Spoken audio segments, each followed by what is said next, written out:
Hello and welcome to another episode of Heart-Centered Conversations with me, Jane McDowell, where I look into people's book collections and discover the gems that have helped them and inspired them to do really great things in their life and the world. And today, I am super excited to have a very great inspirational person in my life with me, Anna Goodwin. Anna, would you like to introduce yourself, everyone? Hello, James. Lovely to see you, and for all of you watching, it's a great pleasure to be here. It really is. My name is Anna Goodwin. I'm the managing director at Heart Centered Business, and we help people make money, essentially. And today, I would love to talk about one of my favorite books that's helped me so much, and it's this one here. It's the Brene Brown, and it's Dare to Lead. I'm a big fan of Brene Brown anyway, but this book in particular, I love. Fabulous. So tell me, Anna, what drew you to that book? What was going on at the time when you first read it, and how did it help you? I first read it nearly 2 years ago now. And it was at a time where my leadership was being questioned, not by anybody else other than Okay. myself. um, but I think as leaders we go through ups and downs where we question our leadership and we question whether or not we've done things in the right way to be able to help the people uh, who we support. And I was struggling. I was struggling with the conviction of I've done the right thing, and now I have to trust that what I've done is enough and that I can trust in myself. And I was struggling until I read this book, and it And then really what helped. happened? Yeah, well, it really helped me go, oh, it's okay, I'm on the right track. I'm on the right track, and there's more to come. Yeah. And that I can't tell you what that did for me in terms of allowing me to breathe again. And yeah, I do think as humans, we're very good at beating ourselves up Yeah. and giving Yeah. ourselves a bad rep in the way that we would never do for anybody else. We are absolutely our own worst critic. And it really helped me give myself a green card to go, actually, you've done pretty damn good. And it also gave me a structure for unpicking the things that I'd done and other things that I could do more of. And I was at the Hmm. tip, and it gave me an understanding as to why I'd done something, even though I didn't really understand it. It allowed it to be it to be conscious to be consciously competent about something rather than just doing something because it felt right, but I didn't necessarily know whether it was the right thing to do. Okay. So Does I'm that make sense? curious. Yeah, absolutely. And I'm curious because I know that you used to be a teacher and I know that you've had your own business previous. So you're used to being in a position of leadership. So what was it that suddenly you thought you were questioning your leadership, or has that questioning your leadership always been there throughout the other previous experience in your career? Yeah, I think I've always managed to um, be a bit of a lone wolf in life. I think I've created a scenario where I'm very good on my own. I'm very resourceful. I can be the leader of my own destiny, and I'll hunker down and go for it. And I think what was going on nearly 2 years ago is I had a team of 8 people or so, and actually it was that. It's a how have I managed these people, and why are we here now, and why is this so difficult, and have I done the right thing? Have I Mm. conducted myself in the way that is most useful for the business, for its longevity, for moving it forwards, for them as individuals? And yeah, it was that. It was I'd never I you know It's very different, I think, being the leader of yourself. If something's wrong, you can quite quickly take off into another direction, or you can get support from someone else. But when you're managing a team, everything happens in a slower way, and you're cultivating a culture. And this is what really helped me with the book. Yeah, really helped me. Okay. And then what in particular in the book kind of resonated with you and helped you step up another level? Because it sounds So like a that. few things. I think that in terms of my own leadership, it really helped me. I mean, I've always been quite a brave person anyway. I'll always, where the fear is, I'll head towards it. This, I know you're laughing there. I will. Like, there's It's part so of my true. nature. It's so true. It really is true. But this felt, the way that I was, and Brene Brown talks about it in terms of being in the arena, in terms of you've got to be in it. It's that sort of you have to be the gladiator in the arena. There's no point just sitting by and watching. And I've always sort of recognized that in myself anyway. And there were occasions over this period of time where it was so painful to be in the arena. And all I wanted to do was run away and let somebody else be in it and be the bystander. But because of reading the book, because of being who I am, it gave me the courage to stay and be brave and be vulnerable and not have to know all the answers. And also I think just that's stay. really, yeah, I think that's so important, isn't it, with a leader, that a lot of people think that they're on this pedestal and everyone believes that they have all the answers for everything. And as you say, having the ability to show your vulnerability and to say, actually, I don't have all the answers. And that's why I've got a team, because you've all got different talents and experiences than myself. And yeah, so I think that's really important. And is that something that you recognize that was perhaps lacking in leadership that you had experienced in the past and that hadn't? Yeah, I think so. Absolutely. I mean, you mentioned as a school teacher, I was, I taught in a school where it was very much almost as staff, we were treated like the children. It was a very, very top down. It wasn't we're not really sure what the answers are. What can we do here together as a school body to be able to get these results? It was very much this is what we've decided, get on board, Yeah. kind of, or else type conversation. And it was very, very top down. And also I think just naturally being a bit of a lone wolf when the going gets tough, I've always had a pattern of putting the blinkers on and kind of just going for it. That's not a good way to run a business. Because you need team.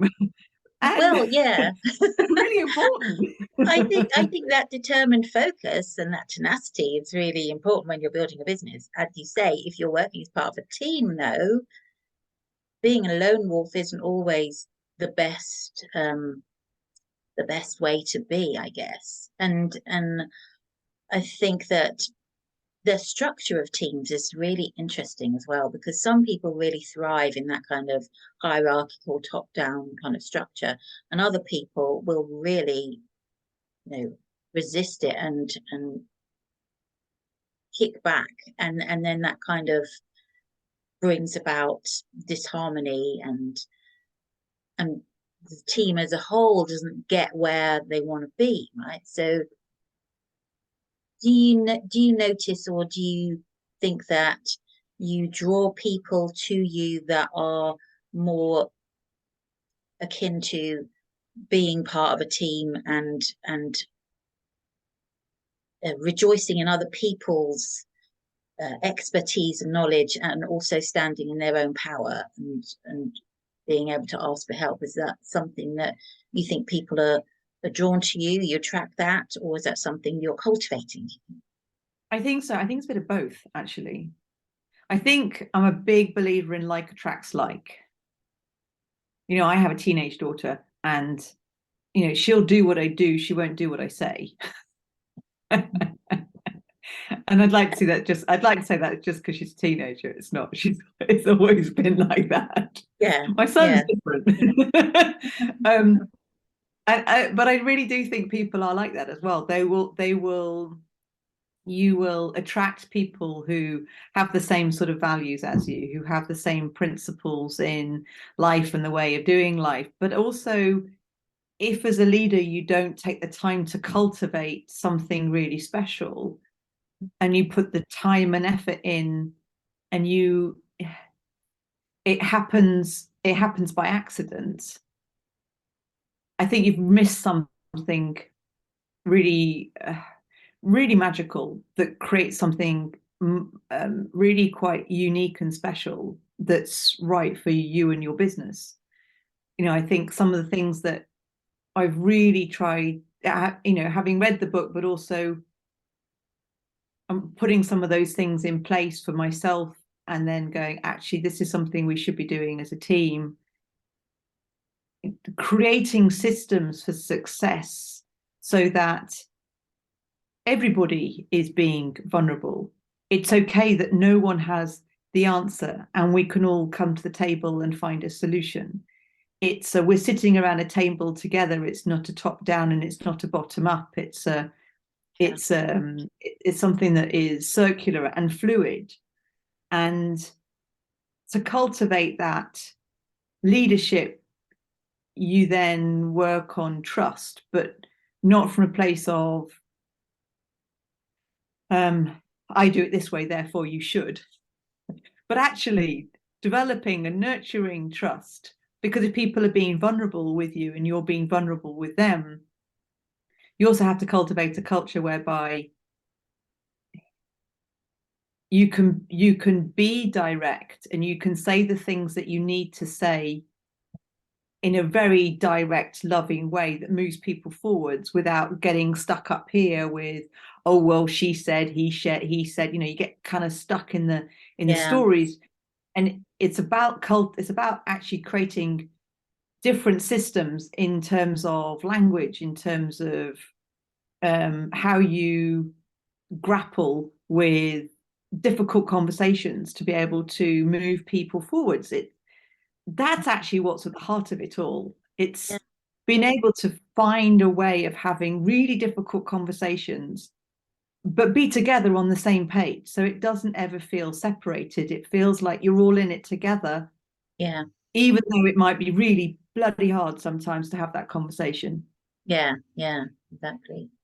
And so that same leadership that you bring to the team, which, full disclosure, I'm part of Anna's team and very blessed to be so.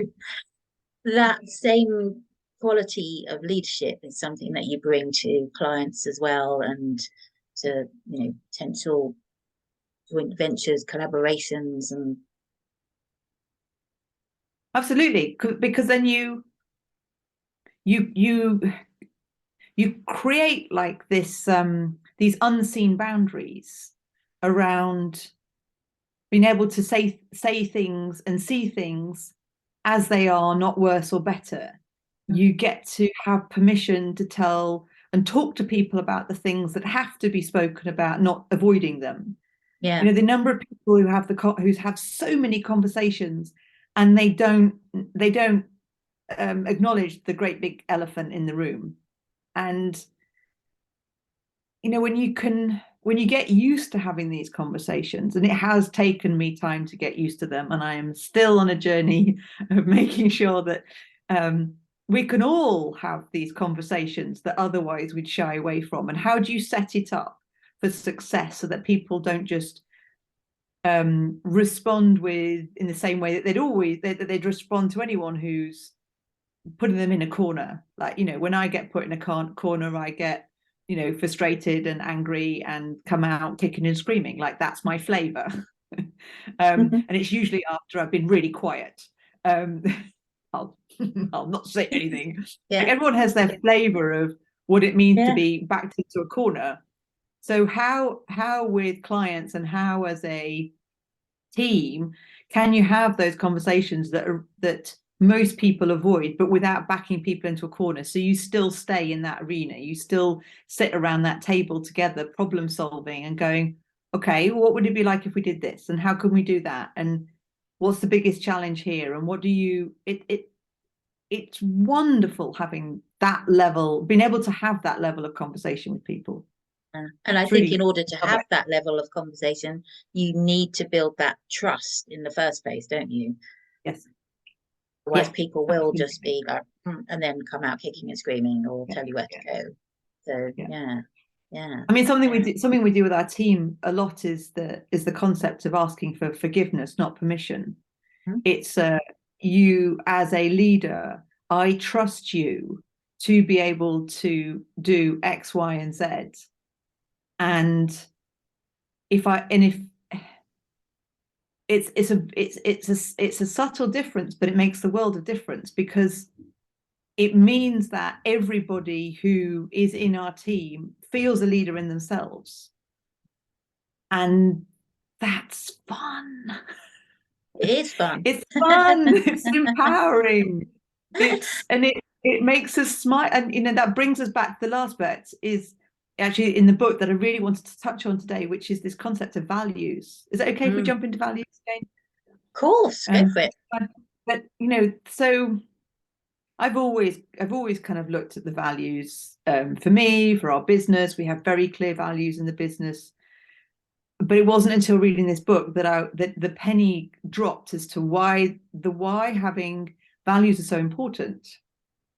And it's because when the going gets really, really tough, you have something to fall back on to be able to help you make really clear choices. Yeah. So my 3 values are courage, trust, and joy, in that order. And if I'm not being, and well, someone might say, well, why isn't family in there, or I don't know, relationships or something like that? But if I'm not being courageous, if I'm not trusting, and if I'm not bringing in joy with anything and everything that I do, then what's the point? Yeah, absolutely. But you only really, really need it when the chips are down, when you're really up against it, when you really want to avoid having this particular really hard conversation that you do anything to avoid. It's then that it becomes really useful. And in terms of then team, if they have values that are aligned with your values and aligned with the business values, my God, it makes life easier. Yeah, definitely. So would you say that this book is particularly useful for people who are leading teams, or is it across all leadership? I think so. I think particularly in leading teams or people who are leading more difficult and challenging conversations. So if you're going into environments that are challenging and you need to maintain a level of showing up and it's challenging, if you're being challenged, it will help you stay and be brave and be vulnerable and not pretend to be someone else, but stand in your authentic self of, I do know what I do, I am. And let's stay with this conversation. Let's keep looping back round again, because even though it's really uncomfortable, we haven't actually found the solution for this. So yeah, teams and or difficult conversations. I mean, it could be just as useful for a relationship, actually, in terms of having difficult conversations. Okay. Let's face it, most people from time to time have challenging conversations in their relationships. That's totally fine. It's normal, because then it comes down to the values. So if you are seeing the world through one set of lenses and you understand their values and they see the world through some slightly different lenses, it creates a different level of conversation with people, which is quite powerful.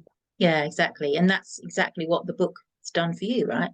It's let see leadership through a different lens and giving you a different perspective on it, right? Yeah. And really affirmed that actually I was on the right track and I was really doing a lot of the right things. And it gave me confidence that what I was doing might not be pleasant, and it might have really hurt from time to time because it was challenging. And also that's okay, because Yeah. that's part of being a leader. It sometimes is really bloody hard. Yeah. And that doesn't mean that we don't do it. Yeah. I And guess I'm it's not sure it akin. gets much easier, but at least I have a good idea of what I'm doing. Yeah, absolutely. And I guess that's akin to being a parent. Not that I am one, but Oh, I know other yes. people. Stay, just stay. It really is. And you know, it comes down to, are you trusting or are you controlling? Oh wow, You know, yeah. how are you, how are you, I mean, I'm a big control freak. Work in progress, work in progress. I'm getting better, I'm getting better. You know, even just down to the, I love my gardening, doing loads of garden. Oh my God, I'm so impatient. Well, this Why is hasn't growing this here grown and I yet? want it to grow over there. And why did this not happen here? I was expecting it to grow there, the lack of control. But it's a work in progress. But if you can practice trusting your team, trusting your family, trusting and letting go of a bit that control, then actually it changes all the conversations around, Yeah, which is yeah. so much better. It's so much more fun. Brilliant. So how else, what's the ripple effect, do you think, of you having read this book and shifted the way you do things and embracing a different way or yeah, a different way? What's the Yeah, ripple effect, do you think, that's I had? think I think the ripple effects are that we as a team, um, our clients, my family, friends, we get to be far more direct with love without Mm, upsetting people. yeah. And we have the conversations that need to be had. The idea that some of these conversations weren't going on before, when I look back, it's like, really? God, we really not have these conversations before? And it's because I was too shy, too bashful to have them, too worried that it might go the wrong way, too ashamed that we had to have the conversation in the first place. It's sort of the excuses and the reasoning behind. Essentially, we're just making reasons as to why we feel uncomfortable, so then we make up great stories in our heads around not doing something because it feels uncomfortable. But I Oh, think the ripple effects are that we get to stand taller and braver as humans, and I'm really proud of the changes. And yeah, it's from a much kinder place as well. yeah, definitely. That's fantastic, Anna. Thank you so much for sharing that with us. I want to ask, what book are you reading now? Um, at the moment, I'm reading some fiction, Great. which is really super. And I haven't always read fiction. And I think that's part of the lone wolf must carry on, blinkers down, got to absorb, got to move things Mm, forwards. And I'm practicing being a bit kinder and bringing in some more of that joy. And on Monday we had a bank holiday, and I sat in the garden and read half a book, and it was glorious. And it was a real treat to be able to throw myself into enjoying books in a different way. I'm super dyslexic, and I think I decided that if I was going to read, I had to read something that was going to be really useful. And I think okay. I'd had that in my head for a long time until only just recently. Or I'd read on holiday. Actually, I used to read on Mm, holiday. That was always fun. But yeah. if it was term time, it had to move me forwards educationally in some way. And And it's all wonderful actually in the whole concept of being brave, trusting rather than controlling. Like I can trust myself that I know exactly what I'm doing and I can read a fiction book. yeah. And often we learn so much from reading fiction Yes. because we can put ourselves in the shoes of someone else and experience life through their eyes, Yeah. which often brings a a kinder point of view from ourselves, where I know for myself, like just trying to think of an example. So maybe people who are neurodivergent, then, in the past I might have thought, well, they're a bit, loopy loops. But now I've read fiction written through the eyes of people with autism, and I've read other books. I read a really great book recently by Fern, Brady, the comedian, and it's about her life. And she was diagnosed as autistic as an adult. She'd been autistic all her life, but never been diagnosed. And so seeing life through her eyes has really brought down those barriers and made me a lot more aware of how other people operate, because we all operate so differently anyway. But it's given me a much kinder and better understanding of other people. So I think, works of fiction are great for that. Yeah, they really are. They really Awesome. are. So I'm really pleased to hear that you're reading fiction and enjoying it. And any aspirations around writing yourself? Yeah, so I'm halfway through my own book at the moment. So I don't know exactly what the title is yet, but it's something along the lines of pick up the phone to grow your business, to grow yourself. It's a business book, and it's actually about communication. The number of times in conversations that I have say, have you spoken to this person? No, I emailed them. Have you picked up the phone to them? No. But I sent them a message on LinkedIn. If you want to grow your business and you want to grow your relationships and you want the quickest way to get the most out of life, pick up the phone, talk to people, move conversations forwards. It's wonderful. So this is actually, writing this book it's a wonderful challenge for me as someone who's dyslexic to write the book that I wish I'd read. It's really practical. It's got lots of lovely pictures in it. That a wonderful illustrator, a friend of mine, did, and it's a real, in terms of mindset, in terms of coming back to this book, in terms of being in the arena and staying, it's that all over again. The stories that I have that come up around, oh gosh, Anna, what are you doing writing a book? You're not a writer. I have these stories, and then I have to listen to them and go, okay, that's enough. Like, what? Are you kidding me? Like, you've got so much to say, and you've got to, and I have a lot to share with the world, and I have not a unique set of experiences, because actually I have experiences that actually a lot of us face, which are it is what it is to be human. We have all the doubts and worries, but we all have a certain set of people that we need to hear things from in a particular way, and it's that drives us forwards. Yeah. So Definitely. I am excited about my book, and I've definitely broken the back of it, and I'm proud. I'm proud of what I've done so far. So watch this space. Brilliant. And then, so let's watch this space, and then someone else can come on and talk about your book one day. That would be wonderful. That would make my day. Yeah. So Anna, it's been an absolute pleasure to chat to you today. Thank you so much. And I will put all the details of any other books we've mentioned in the description for this episode. And I wish you all well and see you in the next episode. Please remember to like and subscribe. See you soon.